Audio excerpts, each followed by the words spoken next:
colinérgicos. Bueno, mencionar que los agonistas colinérgicos son sustancias, o sea, farmacológicas que derivan naturalmente del alcaloide, es decir, de plantas naturales se obtienen la mayor parte de estos medicamentos que derivan de los agonistas colinérgicos, ¿no? Entonces, por lo tanto, ser alcalis son bases, ¿no? En cuanto a sus propiedades, como hemos dicho, se obtiene a través de las plantitas, pues la muscarina es una planta generalmente que se la va a obtener en la mayoría, por ejemplo, por los honguitos, por el honguito que generalmente la manita que es lo que se le obtiene, luego la nicotina se le obtiene a través de las sustancias de las hojas del tabaco. Entonces la mayoría tienen propiedades alcaloides obtenidas directamente de las plantas, pero hay una característica muy especial, que estas pueden ser ésteres de colina o netamente como alcaloides. Cuando hablamos de ésteres de colina, son aquellas sustancias que tienen una estructura muy similar a nuestra molécula biológica, que es la acetilcolina, y los alcaloides, que si muy bien no se parecen estructuralmente a la acetilcolina, son plantitas generalmente ligadas de la alcaloides, ¿no? La mayor parte de estos fármacos van a tener tres tipos de acción. Una de acción directa, es decir, que va a ir directamente a actuar sobre los receptores muscarínicos M1, M2, M3, y de acción indirecta. Esta de acción indirecta se divide en dos, son aquellos que son reversibles e irreversibles. Los reversibles, como dice, su acción indirecta no va a ir sobre los receptores muscarínicos, M1, ni M2, ni M3, va a ir directamente a actuar sobre la acetilcolinesterasa, que es la enzima que usual o fisiológicamente actúa sobre la acetilcolina una vez que éste efectúa su acción. Se dice que fisiológicamente nuestra acetilcolina va a actuar en medio de los receptores periféricos y centrales, y la acetilcolina actúa sobre los receptores ya sea central o periférico, y actúa con una vida media prácticamente de 150 microsegundos. Una vez que actúa y desencadena la respuesta parasimpática, es degradado por la acetilcolinesterasa. Entonces es ahí donde estos fármacos van a ir a bloquear la actividad de la acetilcolinesterasa. Pero ¿cuál es la diferencia? En que unos van a ser de manera reversible, es decir, que una vez que sus medicamentos cumplan su mecanismo de acción, su vida media, prácticamente son eliminados. Pero el segundo grupo, que es de acción irreversible, se une al medicamento y prácticamente se une a la acetilcolinesterasa, y prácticamente que se deslinde o que exista su eliminación es casi imposible, es decir, es irreversible prácticamente. Entonces, entre esos, por ejemplo, lo que son los órganos fosforados, ¿no? En cuanto a entonces las ésteres de colina, entonces hemos dicho que son estructuras, por ejemplo, medicamentos que si muy bien tienen la misma estructura de la acetilcolina, estos pues son derivados muy estructurales de nuestra molécula biológica. Entre estos tenemos la betacolina, el ácido carbámico, el carbacol y el beta-nectina. Los alcaloides naturales, si muy bien no tienen una estructura química similar a los ésteres de colina y a la acetilcolina, son alcaloides que muy bien van a presentar una gran afinidad por el receptor de tanto muscarínico M1, M2 y M3, ¿no? Pero algo muy importante, que dentro de los alcaloides, incluso de los ésteres de colina, van a presentar en su composición las aminas, que las aminas es usual encontrar en este tipo de plantas, ¿no? Ya sean aminas terciarias y cuaternarias. ¿Por qué es importante que yo sepa si son aminas terciarias y cuaternarias? Porque la amina cuaternaria generalmente son todos aquellos fármacos, ya sea ésteres o alcaloides naturales, que presenten aminas cuaternarias, son moléculas hidrosolubles, ¿no? Prácticamente son lipófobas, es decir, que no van a poder atravesar la barrera hematoencefálica. Por general, su limitancia es muy marcada, no es tan profunda como son las aminas terciarias. Las aminas terciarias son moléculas son liposolubles, pueden atravesar la barrera hematoencefálica, son de gran utilidad, ¿no? A diferencia de las aminas cuaternarias, que incluso son ionizadas, entonces es muy difícil. Entonces ahí están, los ésteres de colina, lo que les dije, son moléculas que muy difícilmente van a poder atravesar lo que va a ser la barrera, específicamente si son aminas cuaternarias, la barrera hematoencefálica. Estas son las características principales que tienen que tomar en consideración, que son sustancias que van a ser hidrófilas, son lipófobas, es decir, no atraviesan las barreras, y generalmente o usualmente tienen carga. Entre estos, los que sobresalen es el carbacol y el betamecol.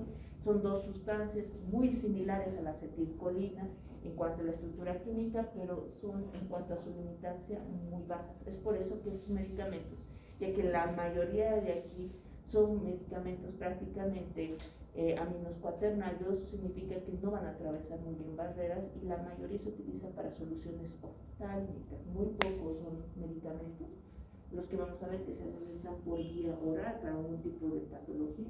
No, la mayoría son sustancias aminas cuaternarias, muy bien para las aplicaciones oculares, ¿no? Entonces, en los alcaloides naturales no tendrán la misma estructura química que tus ésteres de colina, pero sí tienen una gran afinidad por el receptor muscarínico, ¿no? Entonces se dividen entre los muscarínicos y los nicotínicos. Y aquí hay algo muy importante, el efecto de los receptores nicotínicos. ¿Dónde encontramos los receptores nicotínicos, chicos? ¿Dónde? Bien, músculos. ¿Qué más? Y esto es importante para que entiendan la próxima clase. Vamos a entrar a bloqueadores neuromusculares. Ganglios autónomos. Entonces, el efecto que vamos a ver, hay algunos fármacos y algunos órganos fosforados que tienen acción sobre los músculos, ¿no? Sobre los receptores NM y los receptores prácticamente muscarínicos, periféricos parasimpáticos, ¿no? Entonces, nunca se olvide que son ionizados. Y entre los receptores muscarínicos, nunca se olvide que entre estos va muy bien lo que utilizamos actualmente es la pilocarpina, ¿no? Los nicotínicos igual la mayoría son aminos terciarios, son liposolubles, son hidrófobos. Estos sí ya atraviesan la barrera hematoencefálica, y entre los que predominan ahí el uso más continuo, por ejemplo, la nicotina actualmente se utilizan para generar otras sustancias, actualmente descontinuadas, y la lobelia es la que se utiliza actualmente. En cuanto a lo que son los medicamentos de acción directa, ¿qué significa? Que van entre receptores M1, M2, M3 a nivel periférico. El que está dentro de esto es la acetilcolina. Actualmente es un medicamento que si muy bien es un amino cuaternario, no atraviesa bien lo que son las barreras hematoencefálicas, es hidrófobo este medicamento, tiene la misma similitud química que tu molécula biológica de acetilcolina. Su limitancia está ahí, en que es amina cuaternario. Difícilmente atraviesa las barreras. Por vía oral es deficiente. ¿Por qué? Porque al absorberse, lo que va a hacer la acetilcolina esterasa lo va a degradar antes de que llegue inclusive a tu torrente sanguíneo. Entonces, por eso carece de eficacia. Actualmente está descontinuado. Si existe su presentación, es una presentación del 0,1% a 2% en soluciones oftálmicas para la aplicación a nivel local de los objetivos, ¿no? En cuanto a su mecanismo de acción, por ser un medicamento que a veces se administraba antiguamente lo que era intramuscular, veíamos un efecto a nivel periférico, es decir, sobre todo el cuerpo, sobre lo que es, por ejemplo, el corazón, sobre lo que es el pulmón, a nivel de vejiga. Obviamente que eran efectos colaterales del medicamento. ¿Tenía un riesgo-beneficio? Sí. A diferencia de los anteriores, es que tenía una actividad tanto para los receptores muscarínicos como para los nicotínicos, ¿no? Entre las funciones cardiovasculares, simplemente es el efecto agonista colinético. Me va a disminuir la contractilidad, me disminuye la velocidad de conducción, me disminuye lo que va a ser, por ejemplo, el cronotropismo, tronotropismo y enotropismo. A nivel de los vasos sanguíneos, estimula la liberación de óxido nítrico. Son pacientes que van a producir vasodilatación. Y a nivel de las vías respiratorias, broncoconstrucción. Ojo, que esto es el resultado de una activación simpática agonista que ustedes pueden ver en su cuerpo, pero exacerbado por la estimulación externa de la dosificación de este medicamento. Y esto es importante que sepan, sí, porque para su examen va a entrar un caso clínico de esto, sus exámenes ya no van a ser eso, para enseñar van a ser casos clínicos. Y el primer caso clínico va a ser este, que ustedes tienen que decir cuánto de dosis de estos pacientes. En cuanto a las vías urinarias, su efecto que va a producir una contracción a nivel del músculo detrusor, relajación de los esfínteres y producción, lo que es lo que nosotros lo conocemos la diuresis. Y lo mismo a nivel tracto gastrointestinal, va a producir el aumento de la motilidad intestinal, aumento de las secreciones gastrointestinales, como ende las diarreas, ¿no? Y las incontinencias incluso. En cuanto a nivel ocular, lo que actualmente se utiliza, obviamente que hay mejores como la pilocarpina, el ecotiofato, pero este también todavía está en uso a nivel ocular, colocar unas 2 o 3 gotitas a nivel de los ojos y producen una miosis, ¿no? Entonces una contracción del músculo ciliar. ¿Para qué me sirve? Actualmente, aunque hay mejores fármacos que la acetilcolina, producen lo que es, por ejemplo, para las cirugías de cataratas, lo utilizan incluso para tratar el ángulo, el glaucoma de ángulo abierto o de ángulo cerrado. Entonces vienen soluciones estériles como el oftálmicas para aplicación de cirugías intraoculares del 0,01% hasta el 1% y hasta el 2%. Su duración es muy corta, debe ser una duración más o menos, si se aplica ustedes lo van a ver su efecto a los 1 a 2 minutos y esto va a durar más o menos aproximado entre unos 2 a 3 horas de su efecto. Entonces es muy rápido. A diferencia del betanecol, el betanecol, si muy bien también viene en presentaciones oftálmicas, también se administra por vía oral. Es uno de los medicamentos que se utiliza también. A diferencia del anterior, esta viene para la administración por vía oral. Es un amino cuaternario, igualmente muy difícilmente atraviesa lo que son las barreras hematoencefálicas. Tiene una gran actividad sobre los receptores muscarínicos M1, M2, M3 a nivel periférico, pero a nivel del nicotínico, es decir, el músculo de los a nivel del ganglio autónomo y a nivel muscular carece de acción. Entonces tú no vas a ver un efecto a nivel de los músculos, pero sí músculo esquelético o son los nicotínicos. Los muscarínicos van a ir a nivel del músculo lisointestinal, gástrico, detrusor, lo que ustedes quieran, ¿no? En cuanto a betanecol, es netamente exclusivo directo, agonista, M1, M2 y M3 a nivel periférico. En cuanto a su mecanismo, a su farmacocinética, si muy bien viene para administración por vía oral, su efecto vas a verlo a los 20 minutos y se prolonga más o menos en un tiempo de 2 a 6 horas, ¿no? Eso en cuanto a la vía oral, ¿no? En cuanto a su metabolismo, pues netamente va a ser, es un éster también de colina caracterizado, va a ser degradado por una pequeña parte por lo que son las esterasas sanguíneas y la otra parte por metabolismo hepático y su excreción es netamente renal. En cuanto a sus utilidades, si muy bien va a los receptores M1 y M2, tiene una gran afinidad por los receptores muscarínicos M3, donde los encuentra a nivel del estómago, a nivel del intestino y especialmente a nivel de vejiga.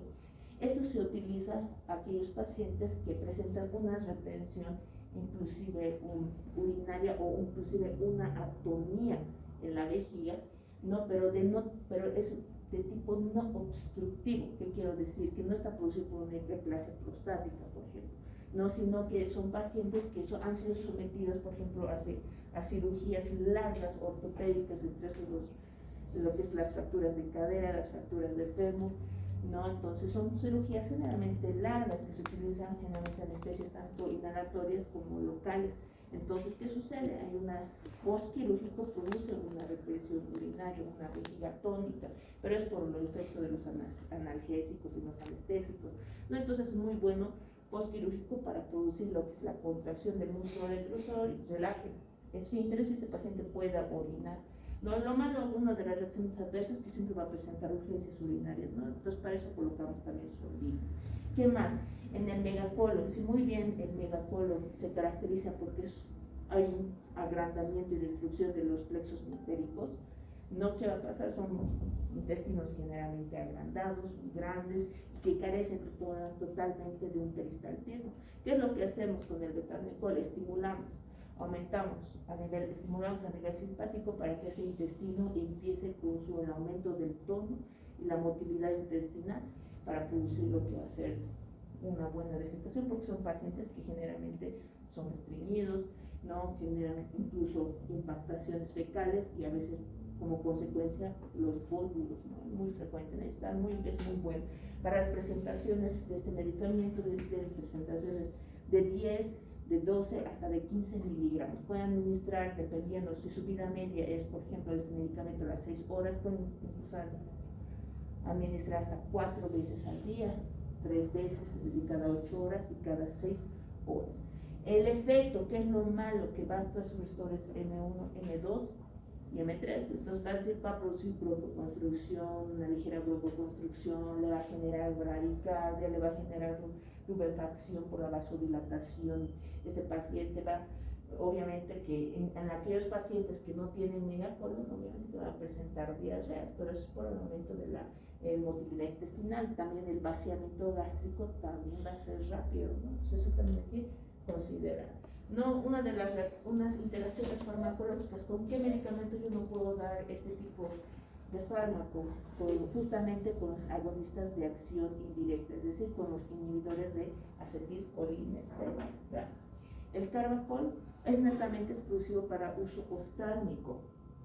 Tiene una gran acción sobre los receptores también M1, M2, M3, pero mayormente se limita el uso para situaciones, cirugías oftálmicas, al igual, por ejemplo, que la acetilcolina. Este es el carbacol, es el mejorado, tiene soluciones de presentación oftálmica inclusive del 0,75, del 1 hasta el 3% de soluciones oftálmicas estériles para la aplicación a nivel ocular. Tiene una vida media mucho más prolongada que la acetilcolina, ¿no? Incluso te puede durar hasta 7 o 8 horas como el efecto midriático. Entonces, a diferencia del acetilcolina, este tiene una gran acción sobre los receptores a nivel de los receptores nicotínicos, tanto ganglionares como muscarínicos. Es por eso que se limita mucho el uso a nivel por el consumo por vía oral o intramuscular. ¿Por qué? Porque a nivel de la glándula suprarrenal va a liberar una gran descarga de noradrenalina, y a veces eso es muy contraproducente en aquellos pacientes que presentan hipertensión arterial, ¿no? Entonces también vemos eso. Entonces por eso se ha limitado al uso, no netamente, exclusivamente a nivel ocular. Entonces, ¿en qué situaciones yo utilizo? En glaucoma, específicamente de ángulo abierto y de ángulo cerrado. Exclusivamente del ángulo abiertos, ¿no? Son aquellos pacientes que por X o Z motivo presentan una obstrucción del conducto de Schellmann. Entonces lo único que hacen es aplicar a nivel local lo que es esta aplicación tópica, y pues mejoran lo que va a ser el efecto. Pacientes midriáticos, obviamente va a mejorar, va a disminuir la presión intraocular, no se va a dañar el nervio óptico y es muy bueno para este tipo de cirugías.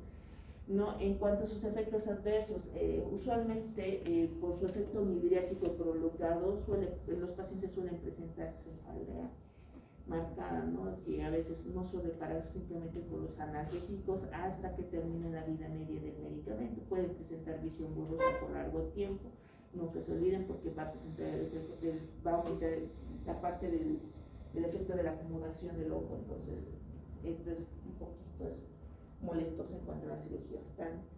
La metacolina, si muy bien no es un medicamento que se utilice para uso clínico como tratamiento farmacológico, lo utilizamos netamente para ver la hiperreactividad bronquial. ¿Qué queremos decir con eso? Pacientes que por X o Z motivo, digamos, pacientes así, jovencitos como ustedes, que jamás en su vida han presentado asma, pero de repente de la noche a la mañana han empezado a sentir sintomatología. Entonces, broncoconstricción, aumento de las secreciones bronquiales, sibilancias.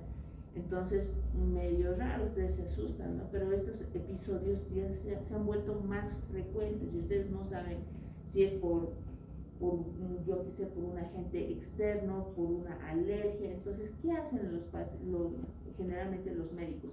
Someten a estudios al paciente.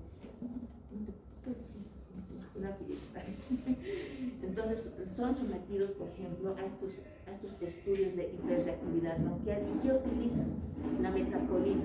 Es decir, viene el paciente, los hacen aspirar, les dan 2 shots de metacolina, los hacen aspirar y automáticamente, si el paciente responde a la metacolina de manera positiva, es decir, produce broncoconstricción de repente, aumento de secreción bronquial, ese paciente presenta lo que es esto, Dios mío, jóvenes. ¿Por qué hoy día? ¿Por qué? ¿Por qué? No puede ser muy bien. Ya, entonces, producen lo que va a ser una broncoconstrucción. Entonces, lo que hacen los doctores, entonces, ha salido positivo a la prueba de metacolina. Entonces, se produce una broncoconstrucción. Y lo que hacemos, obviamente, es dar en ese momento salbutamol, ¿no? Un SABA de acción rápida para que contrarreste la acción de la metacolina. Entonces, el uso terapéutico es netamente diagnóstico para poder diagnosticar el asma. Pues para eso lo que nosotros utilizamos usualmente la metacolina. ¿Por qué? Porque tiene una acción netamente exclusiva agonista directa sobre los receptores M3 a nivel pulmonar. ¿De que puedes ver un efecto bradicárdico después del uso? Sí. La pilocarpina es también netamente exclusivo para el glaucoma de ángulo abierto y ángulo cerrado. Son aminos, por ejemplo, terciarias, a diferencia del anterior. Si es amina terciaria, atraviesa las barreras hematoencefálicas, a diferencia de los anteriores que eran aminos cuaternarios, limitaba el uso, solamente eran hidrosolubles. Para administrarse también por vía oral. Y hay algo bien interesante de la pilocarpina. Por ejemplo, miren, a nivel del síndrome de Sjögren. ¿Quién me dice que es el síndrome de Sjögren? ¿Está llevando semiología, verdad? ¿No? ¿Se lleva semiología? Una alumna de semiología. ¿Uno o dos? Semiología. Ah, dime qué es. Cuando tienen síndrome ¿Cuál es en qué se caracteriza el síndrome de Sjögren? Es semiología 1. Boca seca. Ya, bien, boca seca. ¿Y por qué es esa sequedad? Creo que se verá que la piel, Ya, o sea, son pacientes que es o sea, su cuerpo, su inmunidad de su cuerpo reacciona a las glándulas, tanto salivales y sudoríparas. ¿Qué quiere decir? Que su propia inmunidad destruye las glándulas salivales y las glándulas sudoríparas, o sea, las inactiva. Entonces, al destruirlas, hay algunas que ya no segregan. Entonces, ¿qué son? Son pacientes secos. Es decir, tú le vas a ver a los pacientes, van a sacar la lengua y es como la lengua del loro, así negra, quebradiza, seca. Entonces, ¿qué hacemos? La administración, que es un buen medicamento que se administra por vía oral, que llega a atravesar las barreras hematoencefálicas y celulares, es muy bueno porque entra y actúa sobre las glándulas sudoríparas y las glándulas salivales, las pocas que quedan, las pocas que no han sido atacadas por tu inmunidad, y lo que producen es que estimulen, porque el efecto del simpático, chicoquillos, es que estimulen, que aumente la salivación, que aumente la transpiración. Entonces son pacientes incluso que presentan lágrimas, existe por ejemplo carencia de las lágrimas incluso. Entonces son pacientes que segregan saliva, sudoración y lágrimas. Entonces es muy bueno para la administración de este tipo de patologías. No vienen presentaciones inclusive de 5, de 10, hasta de 20 miligramos. Pueden administrar cada 3 horas, dosis respuesta. Pues si van a utilizar soluciones oftálmicas, va muy bien para el glaucoma de ángulo abierto y de ángulo cerrado. Es un medicamento que atraviesa bien las barreras hematoencefálicas, se distribuye muy bien. En cuanto a su metabolismo, es netamente hepático y su excreción es netamente renal. Su efecto, su vida media, es decir, que va a durar hasta 6, hasta 8 horas, ¿no? El efecto adverso es que vamos a ver una visión borrosa mucho más prolongada, es decir, hasta 12 horas, ¿no? Y obviamente que eso viene con cefaleas, cegueras nocturnas. Es por eso que cuando son sometidos los pacientitos a la pilocarpina, siempre van a solicitar el oftalmólogo que venga con su pariente para que se lo lleven inclusive a su casa, porque son pacientes que inclusive no pueden ver después de la aplicación de la pilocarpina. En cuanto a lo que son las síndromes de Sjögren, va a producir bastantes diaforesis, son pacientes que van a empezar a generar más saliva abundante y a una mayor transpiración. Los de acción indirecta, o sea, ya no van a ir a actuar estimulando los receptores muscarínicos M1, ni M2, ni M3. Es decir, van a actuar netamente sobre la acetilcolinesterasa.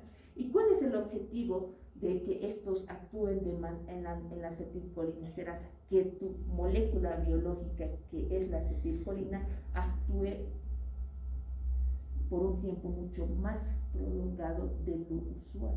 Es decir, los anteriores simulaban a tu molécula biológica, que era acetilcolina, y te daba resultados parasimpáticos exacerbados. Esto es lo único que hace. Yo no voy a utilizar medicamentos similares a mi molécula biológica. Lo único que voy a hacer es inhibir la acetilcolinesterasa, que es esta enzima que me lo degrada mi acetilcolina. Entonces la inhibo a ella y ella es feliz. Las acetilcolinas biológicas están actuando sobre los receptores específicos. Y entre estos, por ejemplo, tenemos el hidrofonio, galantamina, neostigmina, firostigmina, piridostigmina. Si la mayoría, algunos son, por ejemplo, antiparkinsonianos, los que vamos a ver en el tercer parcial, ¿no? Algunos de estos, los que están acá, por ejemplo, son netamente para tratamiento de mantenimiento, para tratamiento de diagnóstico de otras patologías, ¿no? Empecemos con lo que es el hidrofonio. El hidrofonio, por ejemplo, es un amino cuaternario, entonces es una molécula, por ejemplo, hidrosoluble. Esta, como dice ahí, esta marcadita en amarillo, tiene una acción generalmente breve, es decir, inicia a los 1 minuto y su efecto tú lo vas a ver más o menos hasta las 1 hora, nada más, así de cortito es su efecto. Entonces, en cuanto a su mecanismo de acción, todos inhiben de manera reversible la acetilcolinesterasa. Es decir, una vez que cumple su vida media, que es hasta las 2 horas, este medicamento se deslinda de la acetilcolinesterasa y pues se elimina, se metaboliza y se elimina. Y la acetilcolinesterasa nuevamente vuelve a cumplir su función de degradar a tu acetilcolina en colina y Ahí vamos. En cuanto a lo que va a ser las reacciones adversas, crisis colinérgica. Quiero que eso se guarde muy bien en su mente, las crisis colinérgicas. En cuanto a su aplicación terapéutica, va muy bien para el diagnóstico de la miastenia gravis. Este tiene una acción no solamente, no va a ir solamente a inhibir la acetilcolinesterasa a nivel periférico, sino va a ir a todo el parasimpático y eso incluye a los nicotínicos más. ¿No? Entonces, ¿qué es la miastenia gravis? ¿Quién me dice? Los músculos degradarse. Bien, los músculos dejan de contraerse. ¿Por qué creen?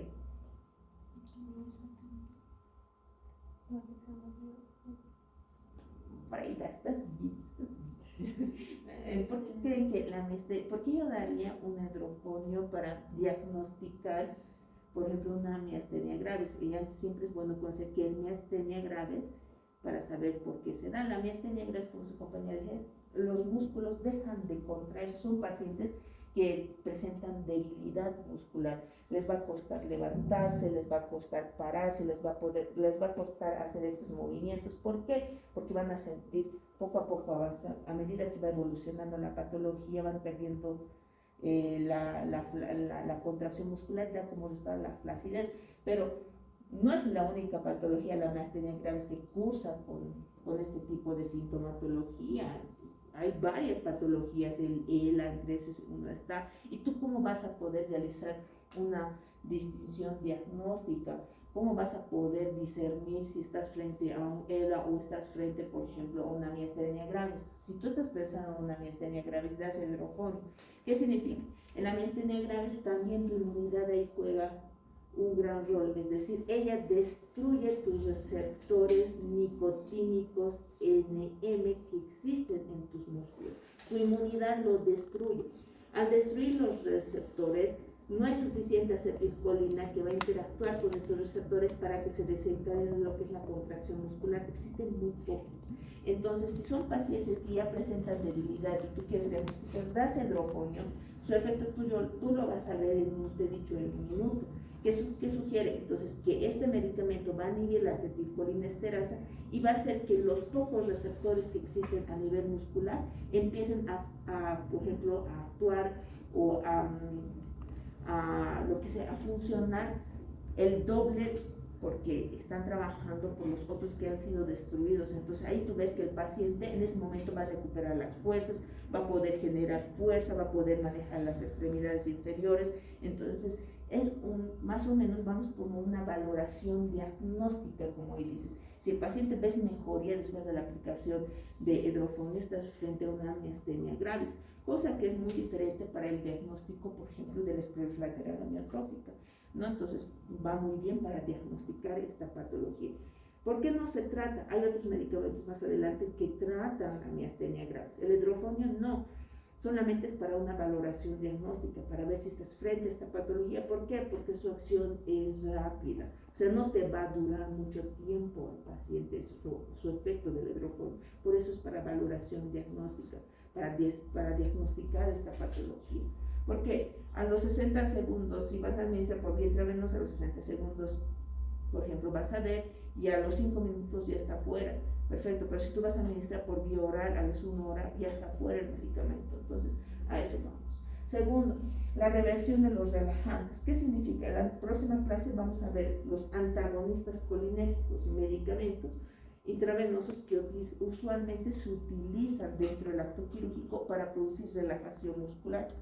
Cuando el paciente por X o Z motivo entra a proceso quirúrgico y nosotros damos bloqueadores neuromusculares para producir la relajación del paciente para el acto quirúrgico, utilizamos a veces el hidrofonio o los sucesores que van a venir para revertir ese bloqueo. Es decir, tú lo sacas con estos medicamentos, el bloqueo neuromuscular del paciente, es decir, lo que hace es recuperar la musculatura después postquirúrgico, ¿no? Entonces, para esas dos situaciones va genial.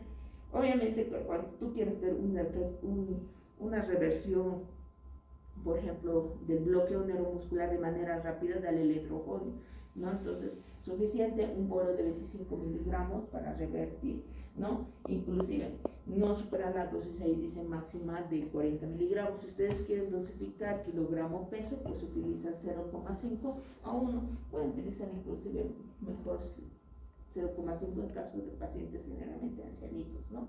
Para la valoración de miastenia gravis, para administración intravenosa lenta, 1 miligramo, ¿no? Igual pueden utilizar 0,5 miligramos para ver los efectos de lo que va a ser el hidrofonio. No, obviamente, en cuanto a lo que va a ser sus efectos adversos, las crisis colinérgicas. ¿Qué significa? Que cuando van a administrar al paciente, no solamente van a ver un efecto a nivel muscular, sino a nivel del corazón, a nivel bronquial y a nivel de la vejiga y a nivel gastrointestinal. No, la neostigmina, a diferencia de la anterior, tiene una acción intermedia, es decir, que dura hasta 6 horas, ¿no? En cuanto a su mecanismo de acción, igual va a inhibir lo que va a ser la acetilcolinesterasa y tiene una cierta acción sobre el músculo esquelético con gran facilidad, que también se utiliza como un bloqueo, por ejemplo, revertor neuromuscular, que si muy bien no va a presentar una acción rápida, vas a tener que esperar más o menos entre 60 minutos para ver un efecto revertor de esto, ¿no? Entonces, eso es lo malo de este medicamento, que su acción varía en cuanto a su farmacocinética. De ahí, es un buen medicamento que puede metabolizarse a nivel del hígado, específicamente a nivel microsomal. En algunas partes en los tejidos se metaboliza por la acetilcolinesterasa, porque presenta ésteres de colina dentro de su composición química, pero en cuanto a su eliminación es netamente renal. No, ¿a qué vamos con la administración de este medicamento? ¿Para qué me sirve? Para la estimulación vesical, antídoto también para bloqueo generalmente neuromuscular, y aquí está. Por ejemplo, la neostigmina, por presentar una acción intermedia, va muy bien para controlar la sintomatología de la debilidad, la astenia producida por la miastenia grave. El anterior era para una valoración diagnóstica. Esto es para controlar la sintomatología. ¿Por qué? Porque tiene una acción de vida media, va a durarte un buen tiempo, va a durarte 4 horas, puede dar 6 veces al día este medicamento. Es lo malo que aumentamos las horas, pero pueden controlar muy bien la sintomatología durante el día. En cuanto a sus presentaciones, pues va muy bien entre 15 hasta 25 miligramos, pues se administra entre cada 8 horas o cada 6 horas. Lo malo, el efecto adverso, que si muy bien vas a ver un efecto a nivel, por ejemplo, muscular, vas a ver obviamente a nivel del corazón, pero de manera muy limitada, a nivel de los bronquios y a nivel gastrointestinal. Obviamente que es ligero, chicos, no es tan marcado como los de acción directa. En cuanto a la fisostigmina es el revertor de lo que es la atropina. ¿Qué es la atropina? La atropina es conocimiento general, jóvenes, tienen que saber sí o sí. Hasta la doñita de la esquina ya conoce lo que es la atropina. La atropina es un antagonista colinérgico. ¿A qué voy con eso? Cuando hay intoxicación por órganos fosforados, que vamos a ver al final, existe por lo general los órganos fosforados, si no también es un agonista colinérgico. Es decir, que son pacientes que pues, van a presentar todo lo que es la crisis colinérgica que ustedes conocen. Entonces la atropina utilizamos para revertir el efecto tóxico de los órganos fosforados. ¿Por qué? Porque es un antagonista colinérgico. O sea, sacamos de las intoxicaciones con la atropina, ¿no? Y aparte, la atropina es usada también como para sacar de procesos bradicárdicos a los pacientes. Y esto no miento, estos son preguntas de examen de grado cuando ustedes van a hacer. He sido jurado ya varias veces de la universidad de examen de grado y siempre preguntaba a los estudiantes en examen de grado, inclusive la pediatra le preguntaba, ¿qué puedes darle al paciente pediátrico neonatal para sacar de su bradicardia? Ya ha hecho su internado y no sabían que tenían que darle atropina, ¿no? Entonces la atropina es un antagonista colinérgico que no solamente va a sacar de los órganos fosforados de la intoxicación, sino también saca de los pacientes el efecto bradicárdico. Bueno, en cuanto, si nosotros exacerbamos, o sea, damos mayor a 4 miligramos o del usual, lo que es el efecto de la atropina, la atropinización, si nosotros exacerbamos la dosis de la atropinización, su revertor, ¿cuál es de la atropina? La fisostigmina. Entonces, la fisostigmina es netamente utilizado cuando nosotros excedemos o damos una intoxicación por atropina.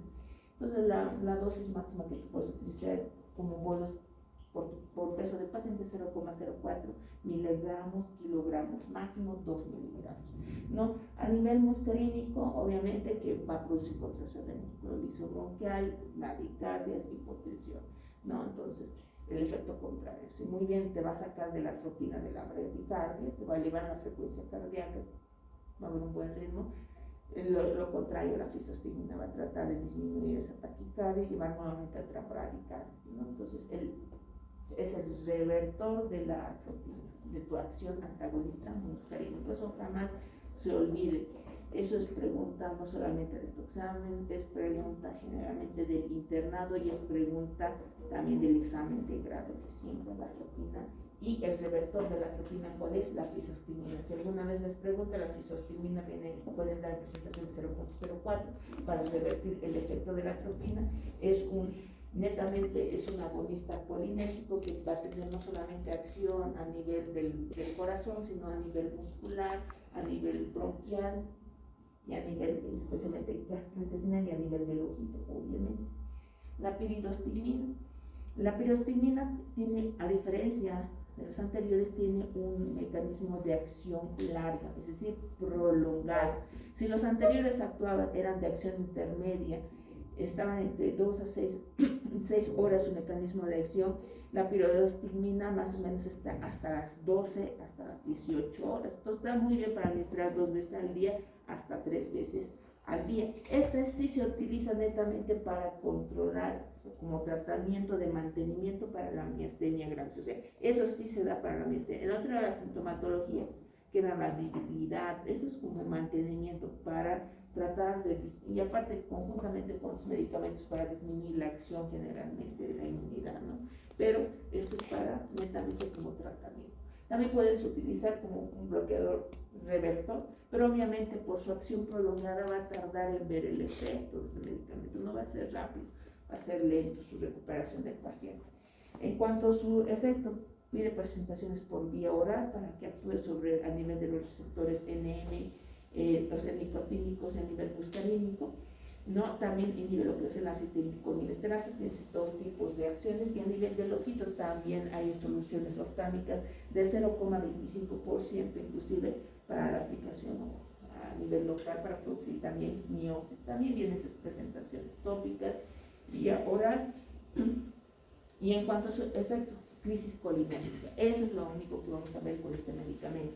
Y algo quiero que sepan, que su vida es más prolongada que las anteriores, tú vas a ver un buen efecto. Entonces por eso que se trata como mantenimiento para la patología de la miastenia gravis.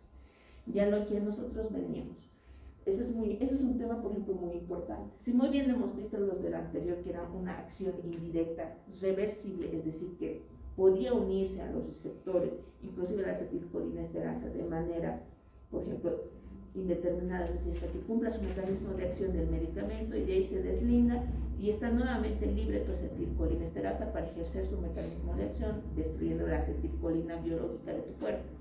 Pero ¿qué pasa con una acción indirecta irreversible? Forman uniones covalentes con tu acetilcolinesterasa. ¿Qué significa uniones covalentes? Permanentes. Es decir, que no existe forma de que estos se puedan descindir de la acetilcolinesterasa. Tienen que esperar mayormente aproximadamente hasta 2 semanas para que tu cuerpo nuevamente vuelva a generar acetilcolinesterasa. ¿Y qué me da como consecuencia? Una crisis colinérgica, es decir, tu acetilcolina biológica va a actuar por mayor tiempo sobre tus receptores.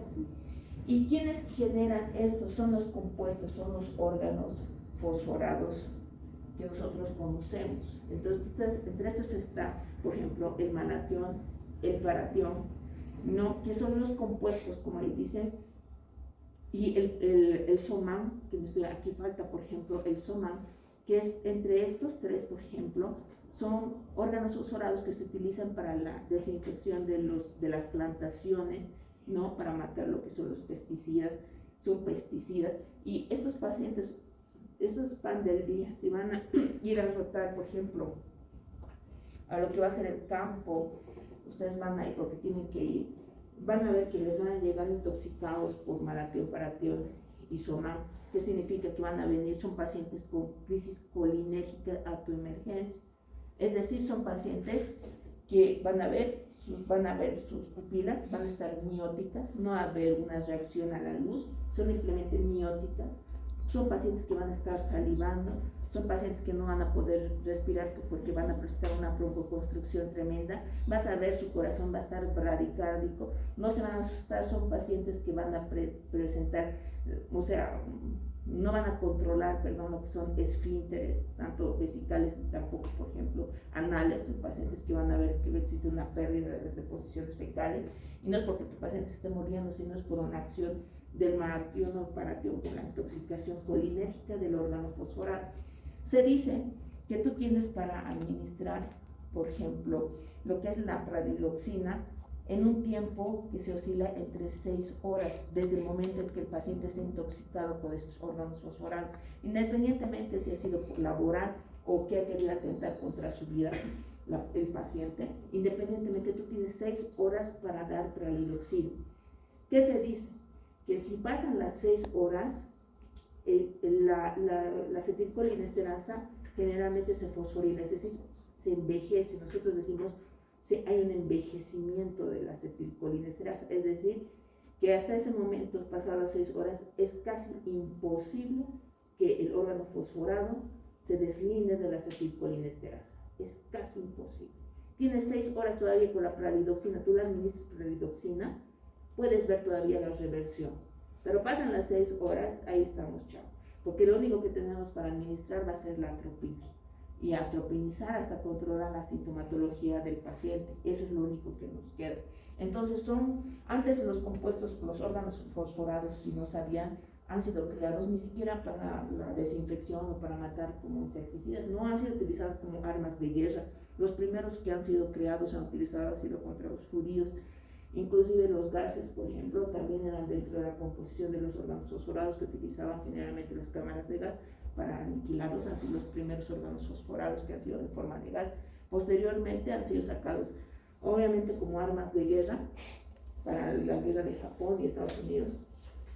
Y todavía ahí se han utilizado los órganos fosforados en forma inhalatoria y luego posteriormente actualmente para desinfecciones, para matar plagas, ¿no? Entonces, como insecticida. Entonces, su historia es interesante de los órganos fosforados. El que más se utiliza, ¿no? El ecotiofato, sí, muy bien, chicoquillos, es un órgano fosforado, obviamente, para desinfección. Hay para aplicaciones de gota, soluciones oftálmicas que te producen miosis. Pero ¿cuál es la diferencia? Que su efecto del ecotiofato tiene un efecto más o menos de 72 horas de producirte miosis a nivel ocular. Entonces es una miosis tremenda, ¿no? Entonces muy poco lo utilizan, la verdad. Ahí existen otros. ¿Para qué queremos generar una miosis de 72 horas si podemos generar simplemente una miosis para glaucoma de ángulo abierto cerrado o para la extracción de cataratas por un tiempo de 6 horas, ¿no? Entonces de ahí vamos. Pero lo que sí prolonga los días, ¿no?, de la acción de la acetilcolinesterasa, 100 horas.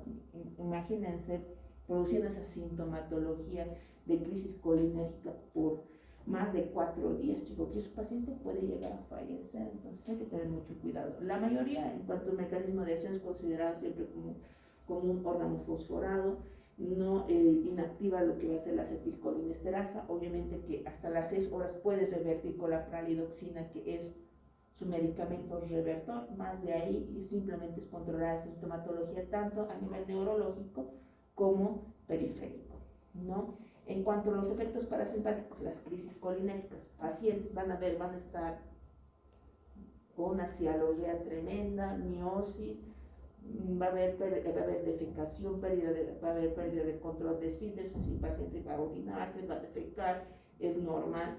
Pacientes que van a estar broncoaspirando, que son como una broncoaspiración, pero sin embargo están con su broncoconstrucción tremenda, ¿no? Entonces es fregado la crisis colinérgica. Al principio se le van a asustar al ver un paciente con intoxicación colinérgica, pero ese es el efecto parasimpático, ¿no? Si nosotros vamos a esta, ¿no? Entonces nunca se olviden, el que se va a unir aquí de manera irreversible es el ecotiofato, el Soman, que me va netamente a matar mi acetilcolinesterasa, permitiendo que la CH actúe sobre todo.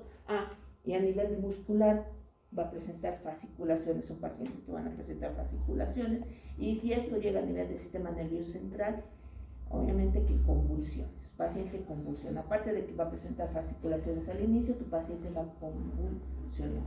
Para la convulsión que nosotros damos, si muy bien ya pasaron las 6 horas, doctora, y mi pralidoxina no ha hecho efecto, muy bien, no ha hecho efecto tu pralidoxina, entonces lo único que nos queda es dar benzodiazepinas para disminuir el efecto de las, por ejemplo, fasciculaciones y de las convulsiones. La benzodiazepina es un medicamento netamente que actúa a nivel del sistema nervioso central, es decir, estimula lo que es la parte GABAérgica. La GABAérgica deprime, entonces estimula la acción del GABA, deprimiendo que no se produzca lo que son los procesos de convulsión, atenuando lo que va a ser, por ejemplo, las descargas eléctricas, por ejemplo, o los impulsos eléctricos a nivel del sistema nervioso central. Es muy bueno, lo deprime.